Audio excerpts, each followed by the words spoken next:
Rota do Turismo apresenta Fala Mulher. Aqui tem turismo, cultura, sabor e tradição. Apoio cultural Rotary Clube de Ribeirão Preto, Califórnia. Associação de Comunicação do Turismo Brasileiro. Contour Sertãozinho e Grupo Mulheres do Brasil. Fique ligado na próxima atração.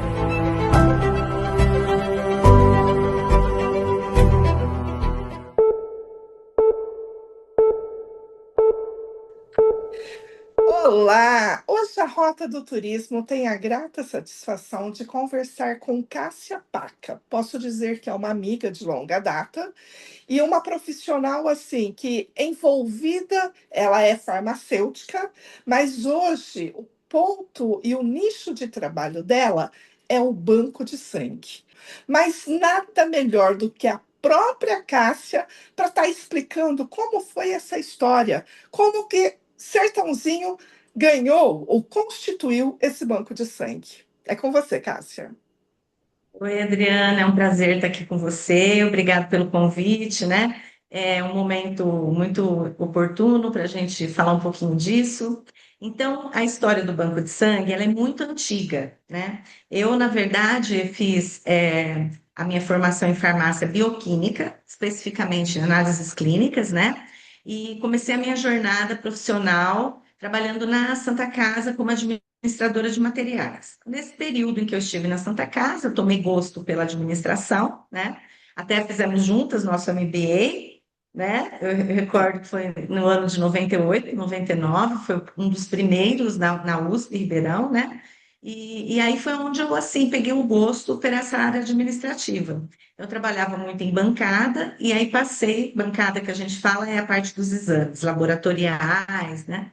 E aí passei para a área administrativa. Desde então, estou nela, né? Então, o Banco de Sangue, na verdade, ele foi fundado em 1956. Ele tem 70 anos, né? Ele era um serviço que ficava dentro da Santa Casa. Ele não existia enquanto instituição vista pela população. As pessoas doavam sangue aqui, né? Mas de forma muito acanhada, era poucos doadores por dia. Pra você ter uma ideia, a gente atendia 5 doadores, 2 doadores, era uma coisa bem assim, simples, né, vamos dizer. E em 1998, eu fui convidada, então, pelo Dr. Paca, que era o meu sogro, que foi quem, na verdade, fundou isso em 1956. Eu fui E eu convidada lembro que a nessa trabalhar com época ele. você falava desse sonho, né, Cássia? Falava do sonho e a gente queria muito tornar o Banco de Sangue uma coisa realmente da cidade de Sertãozinho, né? Porque a gente tinha um serviço, mas não era pleno, não era como é hoje, né? Então a gente Hum. precisava fazer toda essa reestruturação.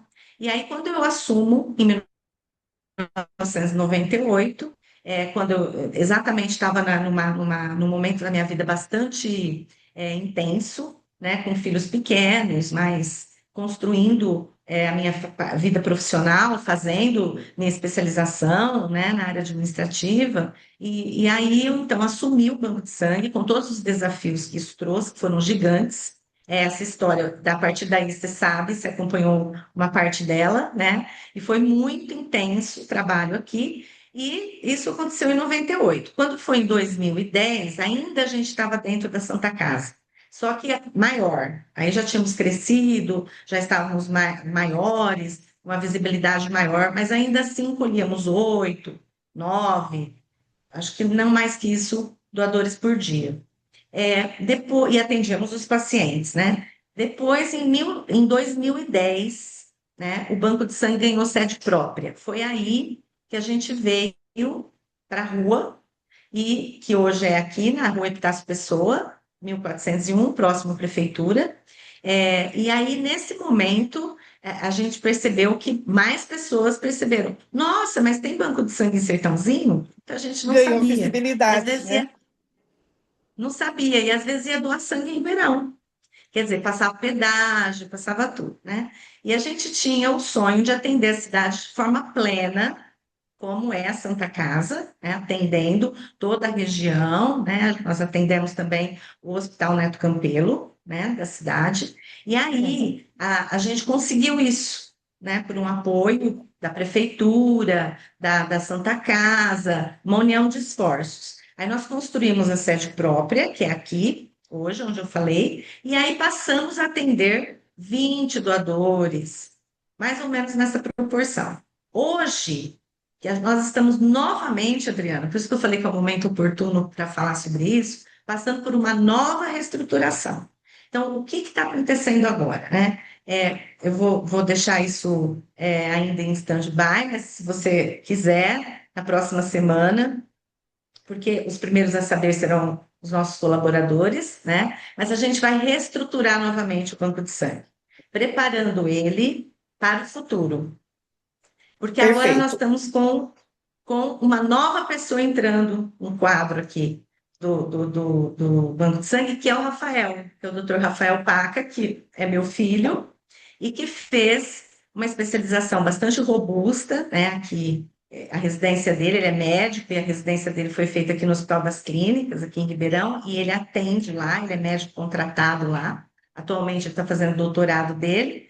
Ele também está entrando conosco aqui para a gente conseguir Meu melhorar mais Deus, ainda o como o serviço. tempo passa, É. porque eu Então, nós lembro do estamos indo Rafael, um pequenininho, meninão. né? É, um Exatamente. pequenininho. Pois Que é. E bom. agora ele já está aqui conosco e vamos para a terceira fase. Que legal, Cássia. Agora, o assunto que me chamou muito a atenção, vocês teve um crescimento, graças a Deus, esse sertãozinho está evoluindo e quero sim trazer em primeira mão para a nossa população e para o Brasil, porque a Rota do Turismo ela é nacional, o desenvolvimento e essa reestruturação de vocês. Mas o que nos chama muito a atenção é que são poucos doadores de sangue. Como que a gente pode estar fazendo para conquistar mais doadores de sangue? Porque pós-pandemia, eu acredito que o volume de atendimento aumentou, mas a quantidade de doadores continua a mesma ou aumentou também? Então, esse aumento que a gente teve progressivo de doadores, conforme eu falei, saindo do hospital, montando sede própria e assim com o desenvolvimento, ele não é suficiente ainda para a nossa demanda, né? Então, vamos dizer assim, o que que aumentou muito? Aumentou porque o banco de sangue, só para explicar um pouquinho para quem está nos ouvindo, ele é um ciclo. Então, vamos tentar explicar que é um ciclo do sangue. Qual que é esse ciclo, né? Eu costumo dizer que tem três. Você tem um pilar, que é a abundância, um pilar, que é a doação, e o outro, que é a falta. Isso completa o ciclo. Então, o que que é a abundância? A abundância é o próprio banco de sangue. Então, é onde os doadores chegam, vão ser atendidos e vão fazer a sua doação. Quem vai poder doar? Aquele que tem sangue em quantidade suficiente para ele, para poder doar. Aquele que tem saúde, aquele que está em boas condições de saúde. Então, esse é o ciclo da abundância, você está pleno na vida. Então, você pode doar. Aonde você vai, já entrou abundância e doação. Aonde você vai ser utilizado esse sangue? Na falta de quem está internado num hospital, que é a outra ponta do nosso trabalho. São as agências transfusionais que a gente tem dentro dos hospitais. Então, essa que é outra unidade. Então, você olha o banco de sangue e não termina aqui. Aí vai para dentro do hospital. O seu sangue que você doa aqui, ele vai ser transferido após todos os exames realizados e todo o fracionamento, sangue fracionado, uma doação, você faz 4 bolsas de sangue, tem todo um trabalho interno aqui que é feito. Essas bolsas de sangue vão ser levadas para dentro do hospital. E lá no hospital, elas vão suprir a falta de quem não tem sangue, de quem perdeu sangue, ou por cirurgias, ou por acidentes, ou por doenças degenerativas, ou por câncer que faz quimioterapia. Então, essa demanda, né, Adriana, infelizmente, aumentou muito. Então, a gente consegue aumentar o número de doadores, mas você não consegue suprir 100%. A gente consegue porque a gente luta muito e conta com pessoas como você, com pessoas da imprensa, que sempre lembra que doar sangue é um ato fundamental na vida, né? E Salvar então, vidas, assim, né? mas não é uma coisa assim que é tranquilo. A gente tem que ter esse toque de salvar vidas, é. Quando você completa o ciclo da abundância, da doação e da falta, onde você foi na falta? Que é diante de uma prescrição médica, que é diante de uma necessidade de um paciente internado, de uma pessoa que está doente, que não tem. E o sangue não pode ser feito, fabricado. Não existe. Por toda a gente até hoje, não vamos fazer sangue num laboratório. Não existe isso. Existem medicações que repõem ferro, várias situações que você consegue não usar o sangue e fazer o paciente melhorar, mas são algumas situações. Quando a falta é do sangue mesmo, é só o sangue que consegue suprir. Então, a gente precisa da boa vontade da pessoa, porque a doação de sangue é altruísta, voluntária, e ela não pode estar ligada a nenhuma bonificação. A pessoa tem que vir porque ela realmente deseja. E isso É que um é o desejo desafio. de salvar vidas, né? É, de Ô, estar Cássia, realmente ajudando alguém que está na outra ponta. é um trabalho que a gente fala, eu, como rotariana, lá a gente fala, é dar de si sem pensar em si. Porque hoje Pensar você nisso. pode estar doando, amanhã pode ser você que esteja precisando. Então, e o sangue não tem CPF. O sangue, ele não tem, ele é nobre ou não nobre, todos podem doar. Mas existem algumas características e idades de doadores. Quais são elas? Sim. A idade hoje pode começar com 16, desde que você venha acompanhado de um responsável, e tem que ter um termo do responsável falando que a pessoa quer doar. Se não, se for normal, é 18. Então, acima de 18 anos, até 69, aumentou o tempo Que de bom. doação. Hoje as pessoas vivem mais com mais saúde. É. Agora, se você doa, está doando a primeira vez com 60, aí é até 61. Agora, se você é Ah, um doador de repetição, que vem doando ao longo da vida, é até 69. agora me fala uma Hum, coisa, Cássia. Para você saber se a pessoa pode ou não doar, quais são os critérios de avaliação e quais problemas ela não pode ser doadora? Você tem que chegar ao banco de sangue com documento com foto. A partir daí, aqui a gente vai ver, porque tem muitos critérios, mas eu vou assim resumir o peso, né? Você tem que pesar acima de 51 quilos se for mulher, 50 quilos for homem. É natural, muito difícil quem não atinja esse peso, né? E no momento que você procura doação, você não pode estar doente. Então, você não pode estar resfriado, tomando antibiótico, com algum mal-estar, né? As vacinas normalmente são 15 dias, você tomou alguma vacina. Se você foi ao dentista, também é uma semana. Não pode ir ao dentista depois no dia seguinte vir doar sangue. Somente se for limpeza, canal, uma coisa assim. Bebida alcoólica, você precisa dar um intervalo de 12 horas. Então, no dia anterior à doação, é interessante que você não consuma álcool, nem no dia anterior, nem no dia da doação, né? Mesmo porque se a pessoa for habitualmente de consumir álcool, ela também vai ser negada estou dizendo a pessoa Na que é realmente triagem, né? dependente, né? Ela será, Uhum. ela será negada na primeira triagem, que é a entrevista clínica, né? Onde você vai perguntar vários pontos para a pessoa. Então, basicamente, ela precisa estar em boas condições de saúde. A Pessoa pressão que vai ser tem aferida aqui no. diabetes, por exemplo, ela pode estar doando? Pode doar desde que não seja dependente de insulina. Se a Ok. pessoa utiliza insulina, aí ela não pode doar, né? É, algumas medicações para pressão também é impeditivo, mas são vários medicamentos que a gente tem que avaliar. Então, a gente tem, vamos dizer assim, um livro de coisas, né? Então, eu digo sempre assim: se você não estiver em vigência de doença no momento, você procura o banco de sangue. O restante a gente verifica aqui, porque você vai passar pela triagem. Na triagem, se não puder, você vai se barrar. Uma coisa muito importante é o comportamento sexual. Esse é fundamental para a doação de sangue, né? A gente, depois da doação de sangue, o banco de sangue faz diversos exames naquele sangue. E os exames são as doenças transmissíveis pelo sangue. Então, nós vamos fazer AIDS, vamos fazer hepatite B, vamos fazer hepatite C, Chagas, sífilis, todas essas doenças. Só que é melhor, se o doador tem um comportamento sexual de risco, né? Se ele alterna muito parceiro sexual e não utiliza métodos preventivos, como, por exemplo, preservativo, né? É ideal que esse doador não doe, não seja doador de sangue. Porque mesmo que você vá fazer os exames, né? Hoje é muito sensível, né? Hoje, Pega um tudo. exame, hoje, para você ter uma ideia, a evolução foi muito grande dentro da hemoterapia. Os exames que a gente realiza hoje é biologia molecular. Então, antigamente, a gente fazia um anticorpo contra o vírus da AIDS, contra o vírus das hepatites. Hoje, a gente faz o antígeno, a gente detecta o vírus.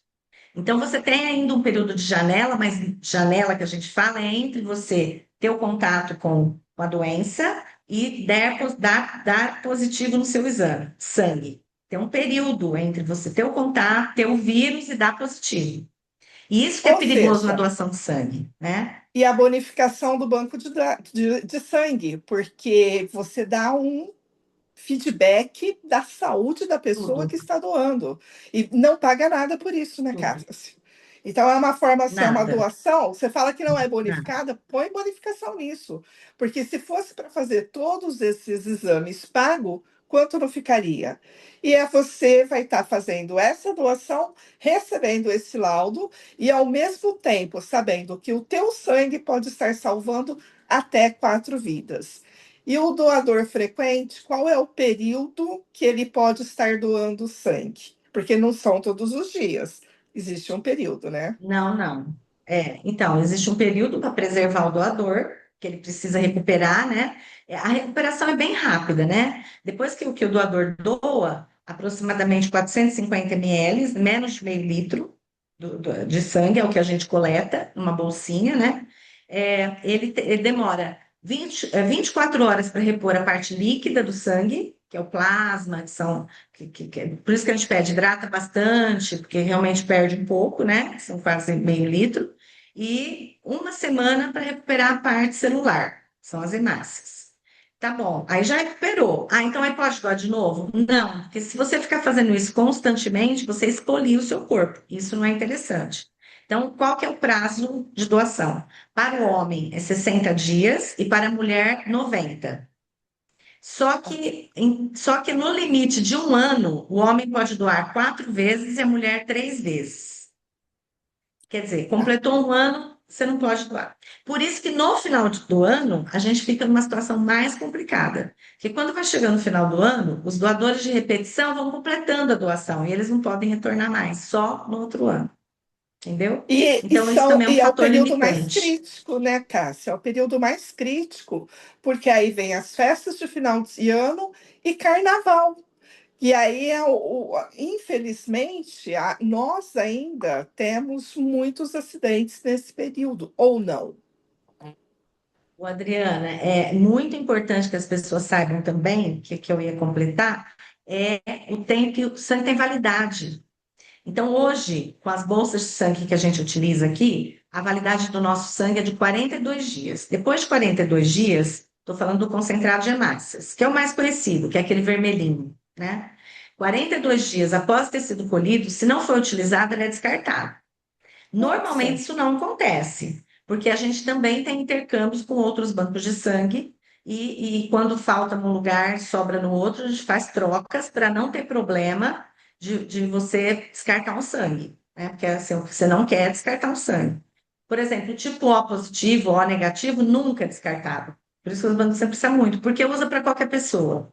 Agora, os tipos menos utilizados, que é o B, o AB, às vezes você descarta. Então, para não descartar, a gente tem que fazer intercâmbio, mas tem uma validade. Então, você imagina que no fim do ano, você chega no dezembro, você diminui as doações. Além disso, você fecha o serviço, porque você também fecha para os colaboradores poderem ficar Natal, véspera de Natal, Ano Novo, em casa. Carnaval, a gente dá alguns dias aqui. Também não adianta abrir, as pessoas bebem muito, comem muito churrasco, o sangue não fica de boa qualidade. Então, a gente também precisa interromper as doações. E aí o teu estoque já foi diminuindo. Porque, como eu falei, é um ciclo. A pessoa que usou lá na ponta, que é para quem faltou, ela tem que repor esse sangue. Então, a gente tem vários tipos de doador de sangue. A gente tem o de reposição, que é aquele que vem para doar para alguém da sua família que precisou. Esse é o que mais vem. É o que mais vem. Por quê? Porque ele sentiu na pele a necessidade.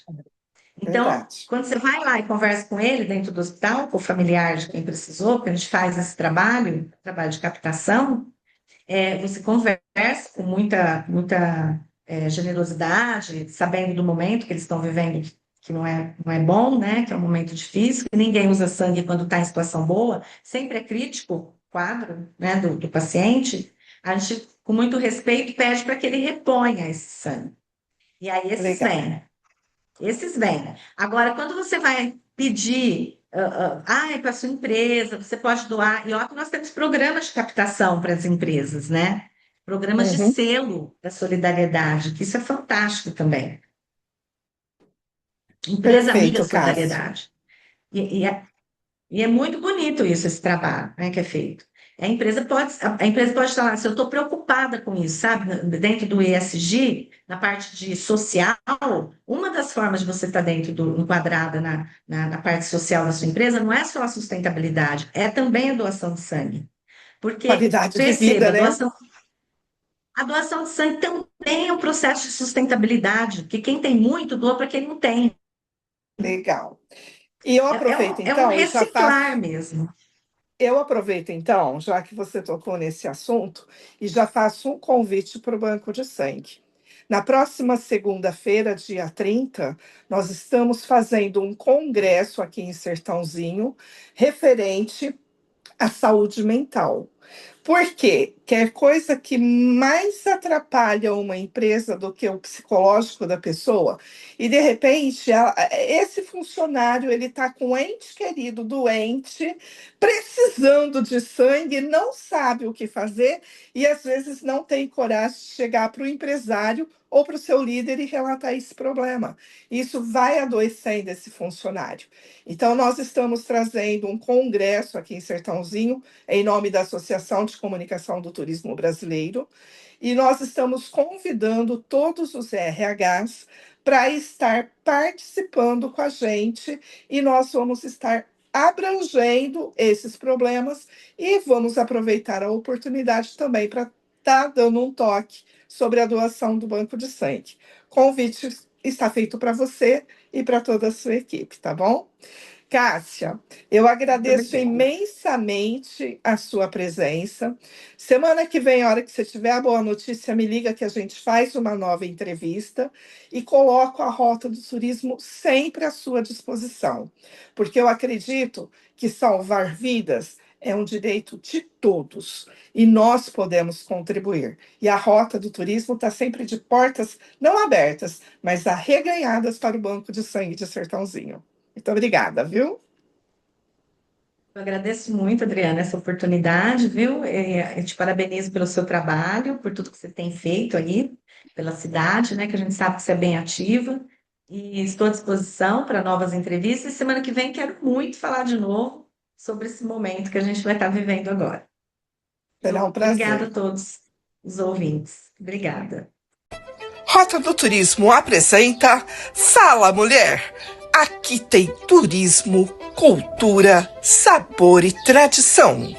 Apoio cultural Rotary Clube de Ribeirão Preto, Califórnia. Associação de Comunicação do Turismo Brasileiro. Contour Sertãozinho. E Grupo Mulheres do Brasil. Fique ligado na próxima atração.